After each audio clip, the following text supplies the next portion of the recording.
రాష్ట్రంలో ఈ 5 ఏళ్ల కాలంలో మొత్తం పోలీస్ వ్యవస్థనంతా నిర్వీర్యం చేశారు.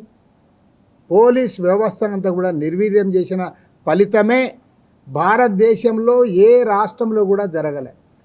అందరూ ఎస్పీలు, డిఎస్పీలు, తర్వాత గుంటూరు ఐజీ, తర్వాత ఇంటెలిజెన్స్ డీజీపీ, చివరికి రాష్ట్ర డీజీపీ రాజేంద్రనాథ్ రెడ్డి గారు అందరిని కూడా ఎన్నికల కమిషన్ ట్రాన్స్ఫర్ చేసింది. పోలే ట్రాన్స్ఫర్ చేసిన తర్వాతనే మీరు బుద్ధిగా వ్యవహరించారా? దీనికి ఎక్కువ చెప్పాల్సిన పనిలే. తిరుపతి ఘటన ఒక్కటి చాలు. రాయలసీమ జిల్లాల్లో మిగతా జిల్లాల్లో గొడవలు అయ్యేటప్పుడు కూడా, అక్కడ హత్యలు జరిగేటప్పుడు కూడా ప్రశాంతంగా ఉన్న జిల్లా చిత్తూరు జిల్లా. చిత్తూరు అంటే ఉమ్మడి చిత్తూరు జిల్లా. ఇవాళ మన తిరుపతిలో జరిగిందేంటి? ఒక క్యాండిడేట్ పైన హత్యా ప్రయత్నం చేశారు, చంద్రగిరి క్యాండిడేట్ పైన. అది కూడా ఎక్కడ? ఏడో చీకట్లో, ఏడో ఊరు బయట కాదు. ఏదైతే స్ట్రాంగ్ రూమ్ అని అంటామో ఆ స్ట్రాంగ్ రూమ్ దగ్గరలోనే అతని పైన హత్యా ప్రయత్నం చేశారంటే ఈ పోలీస్ అధికారులందరూ కూడా సిగ్గుతో తలదించుకోవాలి. ఇలాంటి వెధవలు మళ్ళీ ఆ కాకి డ్రెస్ చేసుకోవడానికి కూడా అనర్హులు వాళ్ళు. అది ఎంతమంది ఎస్ఐ, ఇద్దరు సిఐలు, డిఎస్పీ అందరూ సస్పెండా? SP suspend. అక్కడ విలేకరులపైన దాడులు చేశారు, ఫోటోగ్రాఫర్లపైన దాడులు చేశారు. అరే మీరు పోలీసులా లేకపోతే ఏమన్నా కాపలా కుక్కలా అని అడుగుతా ఉన్నా. అమ్ముడు పోయిన కాపలా కుక్కలు ఇవి. సిగ్గుందా మీకు అసలు?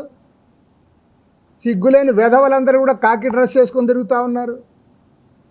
కాబట్టి నేను మొత్తం రాష్ట్రంలో పోలీస్ వ్యవస్థ నిర్వీర్యం చేసి పిన్నెల్లి రామకృష్ణారెడ్డి పైన కేసు పెడితే అతన్ని 10 రోజులు మీరు పట్టుకోలేకపోతుంది.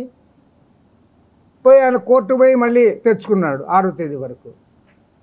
అంటే ఏం చేస్తున్నట్లు పోలీస్ డిపార్ట్మెంటు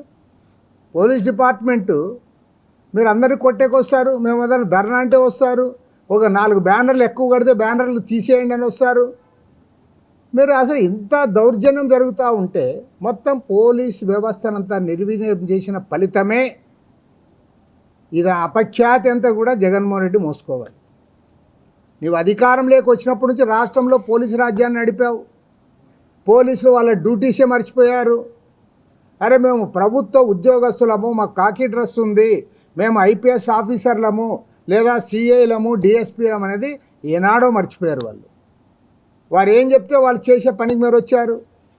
కాబట్టి ఏమంటే ఈ పోలీస్ వ్యవస్థ రాష్ట్రంలో నిర్వీర్యమైన ఫలితమే ఇవాళ తిరుపతి లాంటి ఘటనలు జరిగాయి. తాడిపత్రిలో జరిగిందంటే అక్కడ కొద్దిగా అలాంటి సాంప్రదాయాలు ఉన్నాయి. ఇప్పుడే కాదు, 2004 ఎలక్షన్లప్పుడు కూడా ఆ గొడవలు జరిగాయి. తిరుపతి ప్రశాంతంగా ఉన్న చోట ఇక్కడ జర్నలిస్టుకు రక్షణ లేదు, పార్టీల కార్యకర్తలకు రక్షణ లేదు, పార్టీ అభ్యర్థినే ఒకసారి అభ్యర్థి పైన దాడి చేస్తారు. కాబట్టి ఏమంటే దీన్ని తీవ్రంగా ఖండిస్తూ ఉన్నాం. పైగా ఇవాళ తిరుపతి లాంటి ప్రాంతంలో జర్నలిస్టులకు వ్యతిరేకంగా ఆంధ్రజ్యోతి ఆయన రాయలసీమ ఎడిషన్ ఇన్ఛార్జ్ ఉమామహేశ్వరరావు ఆయన పైన కూడా ఆయన ఎమ్మెల్యే గారు చేసినది కరెక్ట్ కాదు. ఆ జర్నలిస్టుల పైన జరిగిన దాడిని కూడా తీవ్రంగా ఖండిస్తూ ఉన్నాము. ఏది ఏమైనా సరే ఇలాంటి ఘటనలు పునరావృతం కాకుండా చర్యలు చేపట్టాల్సిన బాధ్యత రాబోయే ప్రభుత్వం పైన ఉంది. వచ్చే ప్రభుత్వాన్ని కూడా మేము కోరేది ఒకటే, పోలీసుల్ని మీరు అనవసరంగా వినియోగించొద్దండి, అనవసరంగా వాళ్ళని తాబేదారులుగా మార్చొద్దండి. వాళ్ళ డ్యూటీ వాళ్ళు చేయాలి చట్ట ప్రకారం. అప్పుడు దానికి ఒక విలువ అనేది ఉంటుంది. ఇవాళ రాష్ట్రంలో విలువ లేకుండా పోయింది. రైట్, ఒక ఎస్ఐ మొదలుకొని డీజీపీ వరకు అందరు ట్రాన్స్ఫర్లు కావడము, కొంతమంది సస్పెండ్ కావడము, ఇది మొత్తం రాష్ట్రంలో పోలీస్ వ్యవస్థ నిర్వీర్యం చేసింది మాత్రము ఖచ్చితంగా అది జగన్మోహన్ రెడ్డి ప్రభుత్వమే. పాపము హోమ్ మినిస్టర్ ఎవరో కూడా ప్రజలు మర్చిపోయారు. ఆమె ఎప్పుడు దాని గురించి మాట్లాడదండి. ఆమె పోలీస్ గురించి ఆమెకు కనీసం ఒక కానిస్టేబుల్ ట్రాన్స్ఫర్ చేసే అధికారం కూడా ఆమెకు లేకపోవచ్చు.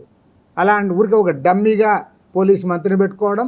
అంతకుముందు ఏమో ఆమె పేరే మర్చిపోయినాం, సుచరిత, మేకపాటి ఆమె సుచరిత ఉండే. తర్వాత ఇప్పుడు తానేటి వనిత అనే ఆమె వచ్చింది.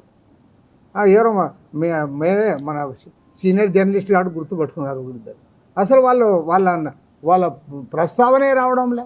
మొత్తం జగన్మోహన్ రెడ్డి ప్రభుత్వ యంత్రాంగాన్ని, మంత్రివర్గాన్ని, ఉప ముఖ్యమంత్రులు అందరినీ కూడా డమ్మీలు చేసి ఏకఛత్రాధిపత్యంగా ఒక నియంతృత్వ పోకడలతో ఒక కాకస్ ముఠాగా కొంతమందిని పక్కన పెట్టుకొని రాజ్యమేలిన ఫలితమే ఇవాళ రాష్ట్రంలో ఈ పోలీస్ వ్యవస్థ నిర్వీర్యమైంది.